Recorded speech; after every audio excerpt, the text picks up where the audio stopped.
This research has come from Christopher Newport University under the supervision of Dr. Jeffrey Gibbons. The fading affect bias is a phenomenon that states that self-reported unpleasant emotions fade faster than pleasant emotions.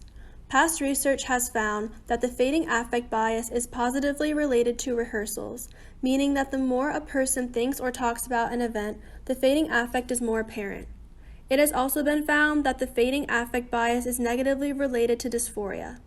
The Dease-Reddichter-McDermott method has been used to study false recall in words by presenting participants with a list of 10 words and examining whether participants falsely recall a lure word, which is a word that is related to the other words in the list but is unsaid.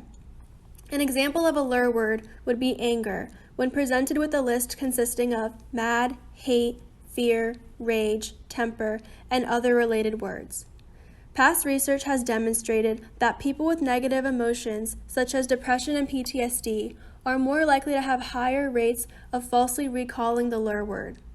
A social media diary study found that the more autobiographical events a participant falsely recalled, the lower their FAB was. This was the first study to show a relation between FAB and false memory.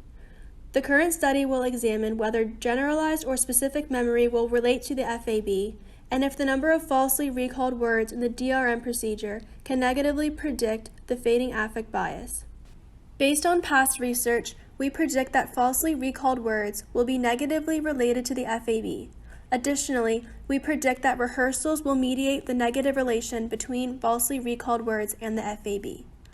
Participants will consist of undergraduate students ranging in age from 18 to 24 from a small liberal arts university in southeastern Virginia who are seeking research credit.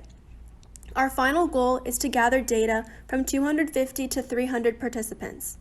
30 students have participated thus far, but their responses have yet to be analyzed at this point, as we are waiting for more participants to make meaningful interpretations from those data. Measures used in this study include the Modified Pittsburgh Sleep Scale regarding recent sleep, Big Five Personality Questionnaire, Positive and Negative Affect Schedule, or PANAS, Depression, Anxiety, and Stress Scales, or DASS-21, Grit Scale 10-item, Pittsburgh Sleep Scale regarding long-term sleep habits, and self-reported events. Participants will sign a consent form and then will be given a packet containing one of 4 conditions. Half of the participants will complete the DRM procedure first, then the demographic questionnaires, and finally their autobiographical events. The other half of the participants will begin with listing their autobiographical events, fill out the demographic questionnaires next, and end with the DRM procedure. The order in which participants complete the DRM and FAB procedures will be counterbalanced by a Latin square in order to ensure that no condition precedes or follows any other condition more than once. The DRM procedure involves 10 lists, with each list consisting of 10 words.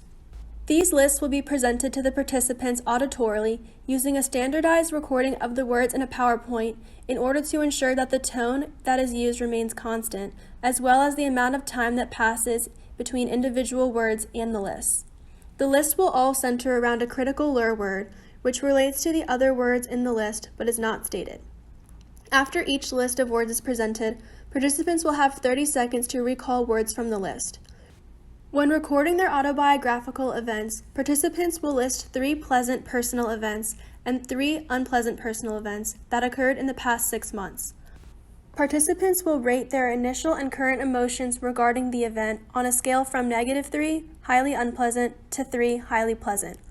Participants will then provide a total rehearsal rating for how often they think and talk about the event, and individual rehearsal ratings for how often they think or talk about the event, on a scale from 0, very rarely or never, to 6, very frequently.